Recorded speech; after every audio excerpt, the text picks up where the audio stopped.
Aerodactyl is the next Pokemon to take on the gauntlet. This fossil Pokemon from Generation 1 wasn't available in Generation 2 and had to be traded from Red, Blue or Yellow. With a base stat total of 515 including 105 in attack and a whopping 130 in speed, this Pokemon should be more than capable enough of taking on just the battles. As always, we'll start with the 7 rules of the challenge. Number 1, the timer will start when walking away from Professor Elm after receiving the starter Pokemon. Number 2, only the challenge Pokemon may be used in battle. Number 3, no items in battle except balls to catch HM friends. Number 4, no evasion increasing TMs such as Double Team. Number 5, no intentional uses of glitches or exploits. Number 6, no rare candies until facing red. And number 7, the timer may be paused for breaks in recording, but no inputs may be made when the timer is paused. I used the Universal Pokemon Randomizer to replace Cyndaquil with Aerodactyl.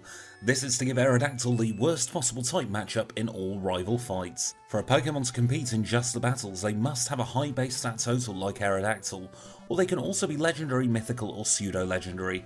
These Pokemon will always start in their final form, such as Porygon 2 last time, and it must also be unfair to compare them to the regular Pokemon. And with that out of the way, let's take a look at Aerodactyl's stats. Aerodactyl has 16 in attack, 13 in defense, 12 in special attack, 14 in special defense and 19 in speed. And with all that out of the way, we can get ready as the challenge is about to begin. We are going to skip the first rival battle because it does not matter if you win or lose it, and we will head straight to Violet City where our first gym leader is Falkner. He's a flying type gym leader, which means we have a type advantage over him, and he leads with a Pidgey. We one-shot the Pidgey with Wing Attack, and then it takes just 2 Wing Attacks to take out Pidgeotto. That is our first gym badge acquired, with a time of 6 minutes and 46 seconds. We'll move straight on over to Azalea Town where Bugsy the Bug-type leader is waiting for us. He has 3 Pokemon leading with a Metapod. Metapod goes down in one shot to a critical hit, out comes Scyther. Scyther goes down in one shot and that just leaves his Kakuna. Kakuna goes down and we have got the victory, with a time of 13 minutes and 11 seconds. It's time for rival number 2. This time he has an evolved starter Pokemon as well as 2 others. Ghastly goes down to a single Wing Attack, Croconaw comes out. We do just under half with our Wing Attack, which means it's going to be a 3-shot. We recover a bit of health that we lost with a berry, and then we finally take out the Zubat with another single Wing Attack. That's rival number 2 down, and we can move on to Whitney in Goldenrod City. She's only got 2 Pokemon, a Clefairy and a Miltank, and her type is normal, which means we are at an advantage. We're going to 2-shot the Clefairy as it does a whole 2 HP of damage to us, and out comes Miltank. Rollout is still super effective against us, however our huge attack stat lets us knock the Miltank out without any danger of fainting ourselves. That is Whitney done, and it's already time for yet another rival battle. They're very weirdly paced in this game. Rivals come out of nowhere for a little bit, and then you won't see one for ages. He leads with a Haunter this time, and we have Hidden Power to deal with that. We taught Hidden Power Ground, as that would be the most optimal Hidden Power type to get us through some of the trickier battles. It gets us through both the Haunter and the Magnemite. Out comes Croconaw, and we can 2-shot it with our Wing Attack, and that just leaves Zubat. Zubat isn't the strongest Pokemon in the world and goes down to another Wing Attack. So that's rival number 3 done. We can move on to gym number 4. This is Morty and he is a Ghost type trainer. He is dual Ghost and Poison type, so we are going to use our Hidden Power Ground to our advantage here. We hit Ghastly with Hidden Power Ground to take it down in one shot. The same thing happens to the Haunter, and Gengar is next. Gengar survives with just a slither of health, but that's enough for him to send us to sleep. We only have a 1-turn nap though, and we wake up to finish off the Gengar. Haunter's a 1-shot, and we have defeated Morty, with a time of 30 minutes and 5 seconds. On to Chuck we go. Chuck is a flying type leader, which means one of our offensive types has the advantage. That means we 1-shot the Primeape, and out comes Poliwrath. It's a 2-shot on the Poliwrath, but he takes aim, and that means he doesn't deal a single point of damage. With 36 minutes and 20 seconds on the clock, we are now on to Price. Price is an Ice-type leader and we are weak to Ice, so this could be a little bit tricky, especially as Seal just has a straight type advantage over us. We do knock out the Seal on our first attempt though, and in hindsight I should have used Ancient Power against the Piloswine. The game punishes me for that and freezes me, and it is curtains for Aerodactyl there. So we've had our first reset, so let's try again and see if I come to my senses. Wing Attack is fine for the Seal. I then try Return on the Piloswine. I get a critical hit Blizzard to knock me out. third time might be the charm this time. Wing attack on the seal still works as normal. We're onto the Piloswine, and I wing attack again. This time he uses Fury attack, and we knock him out with another wing attack. Out comes the Dugong. That goes down to an ancient power as I've finally found my senses. We're done with Price, we've got the Glacier badge, and we can move on to Jasmine. Jasmine's a Steel-type leader with 3 Pokemon, and her Magnemite are 4 times weak to ground, so we use Hidden Power Ground to take care of the first Magnemite. Out comes Magnemite number 2, and it's the same story. That just leaves Steelix, and Steelix is a very bulky Pokemon. We do about a quarter damage with our Hidden Power, but a critical hit Iron Tail knocks us out. We're back to square one, and we knock out the Magnemite. Out comes Magnemite number 2, and again we knock it out with great ease. Here comes the dangerous Steelix. We do just about a quarter with Hidden Power as Iron Tail misses. We get a critical hit on the second Hidden Power as we are down to 21. Jasmine uses a Hyper Potion, and we just Hidden Power as if our lives depend on it. 3 Hidden Powers later, we have knocked it out, and we have defeated Jasmine. 6 resets in total, and we have the Mineral Badge with a time of 49 minutes and 50 seconds. And it's almost straight away to rival number 4. This one's in the Goldenrod Underground, and his team generally gets easier the further through the game you go. Golbat deals negligible damage with a bite, and we are on to Magnemite, which goes down to a single Hidden Power. Feraligator's next, and Feraligator could be a little bit dangerous, but he still only has Water Gun as his water-type move. That doesn't deal too much damage, and we're on just about half as his next Pokemon comes out. Haunter doesn't outspeed us, so we knock it out with a super effective Hidden Power. That just leaves Sneasel, which goes down in one hit. We have defeated rival number 4, and we can move on to Claire. Claire is a Dragon-type leader with 3 Dragonair and a Kingdra, and this could be tricky. We start off with Return on the Dragonair, and we don't quite knock it out. We get paralysed, and we knock it out on our second turn. And it turns out that all 3 of these Dragonair have something super effective against our Aerodactyl. Be it Ice Beam, Thunderbolt, or Surf, these Dragonair have the answer for us. So I have to get a couple more levels by grinding against trainers, and we're going to try again at level 47. This time Return knocks out the Dragonair first time, so this battle should be an awful lot easier. Kingdra, however, does have very good special attack and has Surf, so we could still be a little bit in danger. Return does just over half, she deals just over half to us, and Aerodactyl's huge speed stat is what saved the day there. So we have defeated Claire, and we can move on to the final rival battle. This is outside the Pokemon League, and the rival will lead with Sneasel. Sneasel is at a type disadvantage to us because it is an Ice type, so it goes down to a single Ancient Power. Out comes Magneton, and we've got Earthquake now, an even stronger ground type move, so that goes down straight away. We reject learning Hyper Beam because it's a TM move available in Celadon City, and then we use Return on the Feraligator. Feraligator uses Scary Face, which is useless when our base speed is so high. Out comes Haunter, we outspeed it, and we knock it out with Earthquake. That leaves Kadabra next. Kadabra goes down to a Wing Attack, and his final Pokemon is Golbat. We have Ancient Power for Golbat, we knock it out, and we are ready to take on the Pokemon League. So we are done with the rival with a time of 1 hour, 17 minutes and 30 seconds. And at this point of the game, what we always do is we heal up at the nurse on the left-hand side of the Pokemon League. We then say thank you to our HM friends. They are Kenya, Abra, Psyduck and Paris. They have been a great help in the Johto region. They're getting some well-earned rest, and I'm sure they will be just as helpful in the Kanto region. We buy our 4 full restores, and then it is time to take on the league. We'll take a look at our stats as we go into the league. We have 162 in HP at level 50. Our moves are Wing Attack, Return, Ancient Power and Earthquake. We're holding a pink bow. And our attack is 140, defense 103, special attack 96, special defense 111, and speed is 167. With all that, we are ready to take on Will. Will is the first member of the Elite Four, and he has Psychic-type Pokemon. He leads with Xatu. Xatu is part flying, so we can chuck a Rocket with Ancient Power to knock it out. Next up is Jinx. Jinx is part Ice, so we can chuck a Rocket to knock it out. The next Pokemon is Slowbro, and we don't really have anything really good against Slowbro. However, we do manage to knock it out with 3 returns.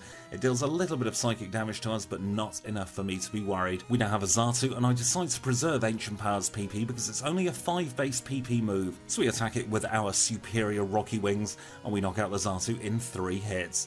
Executor's next, and that is weak to flying, so goes down in a single hit. We can now move on to Koga. Koga is a Poison-type specialist, and he has 5 Pokemon, and he will lead with Ariados. Gyarados is part bug, so we attack it with our wings to take it down. Up next is Fortress. Fortress is neutral to flying type, and it looks like it's going to take 2 or 3 hits.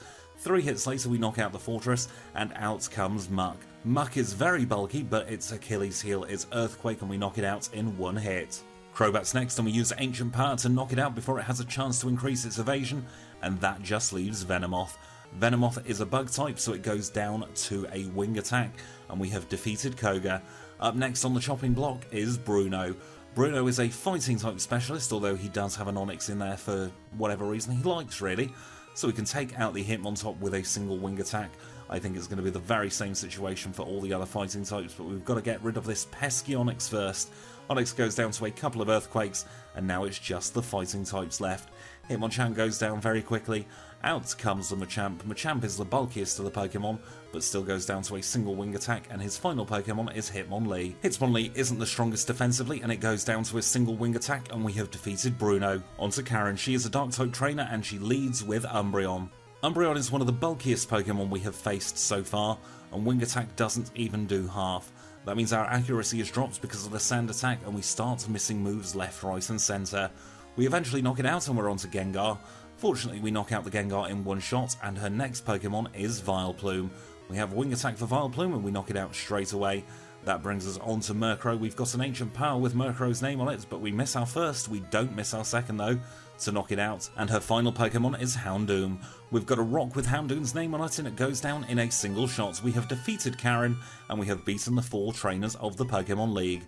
We're on to Lance the Liar, the champion battle, and he is a flying type trainer. He leads with a Gyarados, so we will chuck a rock at it. We almost knock it out, but we don't quite, and we leave it on a sliver of health. However, we do get the Omni Boost. We use Wing Attack against the Gyarados to finish it off, and out comes Dragonite's number 1. The Omni Boost seems to have helped because we knock out Dragonite in a single hit. Out comes the second level 47 Dragonite, and we knock it out in the same way. We've got yet more rocks with yet more Pokemon names on it as we come to Aerodactyl. We chuck a rock at that Aerodactyl and it goes down. Our next Pokemon is Dragonite at level 50. We still are able to OHKO a Dragonite even at level 50, and the final Pokemon is Charizard that's 4 times weak to rock. So that was a very easy Lance battle. The Omni Boost very much helped there. And now we are the champions of the Pokemon League. We defeated the league with a time of 1 hour 22 minutes and 51 seconds. Kanto's next. I rejoin you at Erica's gym. She is a Grass-type leader and she has 4 Pokemon. We have the type advantage over every single one of them, so this is a foregone conclusion. Tangela gets knocked out with a single wing attack. We're on to Victory Bell. Victory Bell goes down in much the same way as Tangela. We are on to Blossom. Blossom is weak to flying type moves as well, so our wing attack, even though it's only 60 base power, gets the job done, and Jumpluff goes down as well. We have defeated Erica. It's on to Misty. Misty is a water type leader, so she has the type advantage over us, and she has 4 Pokemon. She leads with Golduck, and Golduck is just about strong enough to survive a wing attack. She does a little bit of damage to us and we knock it out on the second turn, and out comes Quagsire.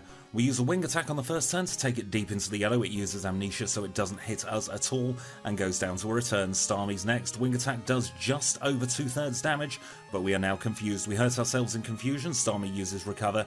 We hurt ourselves for a second time and Surf knocks us out. Hopefully this time we'll get a little bit of better luck with the confusion. We decide to use Return against the Golduck and knock it out straight away.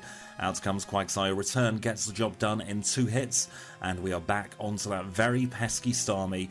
We use Return on it and we knock it out in 1 hit, and now we are on to Lapras. We have Ancient Power for Lapras because it is part Ice type, and we knock it out to get the victory, and we can move on to Sabrina. Sabrina is a Psychic type leader and she has 3 Pokemon. She will lead with Espeon, who loves to use Sand Attack, so we've got to knock it out quick, sharp and in a hurry. Return is doing more damage than Wing Attack at this point, so we knock it out straight away. Out comes Mr. Mime. Return takes care of that in 1 hit, and Alakazam, although very powerful offensively, isn't that powerful defensively, and goes down straight away as well. We have defeated Sabrina with a time of 1 hour 34 minutes and 45 seconds. We are on to Surge. Surge is an electric type leader, and this is one I am worried about. He leads with Raichu, we use Earthquake on it and knock it out straight away. It's very lucky we have this ground type move, otherwise this battle would have gone an awful lot differently. Magneton goes down straight away, as does Electabuzz. This high speed is really helping, and we're going to see it in action here against the Electrode. We easily outspeed first Electrode, and that just leaves his final Electrode. We knock it out in one hit, and we have taken the badge off Lieutenant Surge, with a time of 1 hour 37 minutes and 8 seconds. Brock is next, and we are going to be utilising our ground type move again with Earthquake in this battle. Gravel is the first Pokemon up on the chopping block, and we knock it out in a single Earthquake. Next up is Omastar. Omastar isn't outspeeding us, and we knock it out straight away as well. This is the beauty of having very high speed and very high attack. We can sweep through a lot of these Pokemon, especially those that are weak to one of our attack types, as Kabutops goes down. Final Pokemon is Rhyhorn. It's not fully evolved and also gets knocked out. Brock is defeated in a very quick time indeed, 1 hour 38 minutes and 41 seconds. We are on to Blaine. Blaine is a fire-type leader, and we have rock-type moves as well as ground-type moves, so we have the whole lot against him. Magcargo is gone in the blink of an eye as we go straight onto Magmar. Magmar goes down, and that just leaves Rapidash. Rapid is in its name, but it's not rapid enough for us. We knock it out straight away, and we can move quickly on to Janine. Janine is a poison-type leader. She has 5 Pokemon, and she will lead with Crobat. Crobat is a parts flying type as well as poison, the only poison flying type in the game, so we throw a rock at it and it goes down. Up next is Wheezing, and under the pressure of doing this live on stream, I click Ancient Power instead of Earthquake. We knock it out in 2 hits though, and we are on to the next Wheezing. I come to my senses and knock this one out straight away with Earthquake. That leaves Ariados and Venomoth. Ariados is going to be weak to Wing Attack, as is Venomoth, and this time she doesn't even bother using a dire hit. We knock it out straight away, and we have defeated our 15th gym. 1 left to go, and this is Blue. Blue is a mixed type leader, and this one can be tricky because he has such wide type diversity. He starts with Pidgeot, so we use an Ancient Power, and we knock it out in 1. Up next is Rhydon, and that is going to be weak to our Earthquake. However, it is also very, very bulky. It's going to be a 2-shot for the Rhydon as he misses his attack, and we move on to Alakazam. Alakazam goes down in the very same way as Sabrina's Alakazam with a single shot. And next up is Gyarados. Gyarados is weak to rock-type moves, however our only rock-type move is only 60 base power, and that means he gets off a Hydro Pump on us. We hit him again with Ancient Power as he heals up for a second time, so this is just a bit of a war of attrition. We get him deep into the red and we knock him out. We don't get an Omni Boost, which is what I was after, and then we use Earthquake against the Arcanine to take it deep into the red. He uses a not very effective move on us, and we knock out the Arcanine. Final Pokemon is Exeggutor. Exeggutor is quite bulky and survives a Wing Attack. He misses his Egg Bomb though, and we knock him out. That is all 16 badges in the bag, and we can move on to Red. Red is our final challenge of this run, and could be quite difficult. We use Earthquake against the Pikachu to knock it out in 1 because Pikachu is very frail, and out comes Blastoise. Blastoise could be a bit of an issue, because he has Rain Dance, he has Surf, and Surf is super effective against our Aerodactyl. We'll try again, this time a couple of levels higher, and we have Sandstorm as our 4th move. We of course knock out the Pikachu in 1 hit, this time with Return instead of Earthquake, and we are on to Blastoise. We deal roughly a third damage with our first return. He uses Rain Dance, so we counter that with Sandstorm. However, he still deals very, very big damage, and it's still going to knock us out. So we're going to have to try again, this time at a very nice level indeed, of level 69. Return takes care of the Pikachu as it always does, and we move on to this pesky Blastoise. We use Return to deal just about a third damage once more. We use Sandstorm, and he uses Surf. Surf is still dealing great damage against us, and the combination of Sandstorm and Return isn't enough to knock out the Blastoise. We're going to have to go even higher with our levels. We are now at level 72, we use Return against the Pikachu to knock it out in 1, and we're back onto the Blastoise already. This time I use Ancient Power against it, I get a critical hit, and I get the Omni Boost. He uses Rain Dance, which I counter with Sandstorm, and then Surf doesn't do over half damage this time. We are in the green health as we knock out the Blastoise, and we are on to Espeon. I think the Omni Boost as well as the Sandstorm damage really helped here, because we use a single return to knock out Espeon. We're on to the very, very bulky Snorlax. Now Snorlax takes a little bit of damage from the Sandstorm. We take it deep into the yellow with a return. He uses Amnesia. The Sandstorm takes it almost into the red and we can finish it off with another return. Out comes Venusaur, the Sandstorm subsides, but Venusaur is going down to a single wing attack. His final Pokemon is Charizard. Charizard is 4 times weak to rock, so we chuck one at it, we knock him out, and we have defeated Red with a time of 1 hour, 50 minutes and 57 seconds. So that is the time that is going to go on our Just the Battles leaderboard. This is separate to the other leaderboard and it goes in second place, 8 minutes behind Porygon 2. And with that, we are done. So thank you all so much for watching. I hope you've enjoyed yourself. If you have, please do leave a like down below. If you've got anything at all to say, leave it in the comments. I now have a Patreon at patreon.com/trainersquidgy. And if you've really enjoyed yourself, please consider subscribing. Thank you all so much for watching, and I'll see you all very, very soon.